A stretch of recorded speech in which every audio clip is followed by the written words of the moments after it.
ओ बाबू अपनी washing machine क्यों नहीं लेकर जाते यार? 4 बार फोन कर दिया मैंने। और नहीं, हमारी जगह रुकी पड़ी है यार, वहाँ से ना लांग होता है ना टाप होता है। वो ले जाओ। और नहीं बाबू, इतने दिन की गारंटी नहीं होती। हाँ, जल्दी ले जाना, फिर ना बोलना भी झरीटे पड़ गई हैं। आहो। हाँ जी भाजी।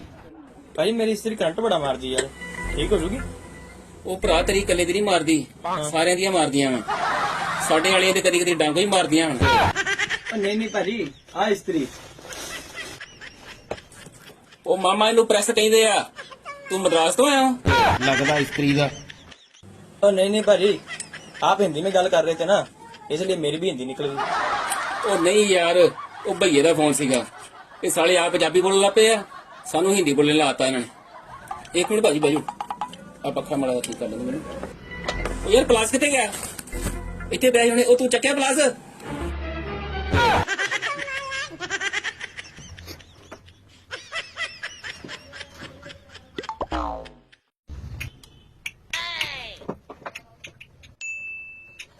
भाजी यार कुछ क्यों मुकाया, कनेक्शन भी नहीं है ਇਹਦੇ ਨਾਲ, रस्सी ने ਬੰਨਿਆ ਹੋਇਆ। ਇਹ ਤੇਰੇ ਵਰਗਾ ਵਾਸਤੇ ਲਮਕਾਇਆ ਵਾ, ਜਿਨ੍ਹਾਂ ਦੇ ਹੱਥ ਨਹੀਂ ਟਿਕਦੇ। ਉੱਥੇ ਵੀ ਹੈਗਾ ਵਾ।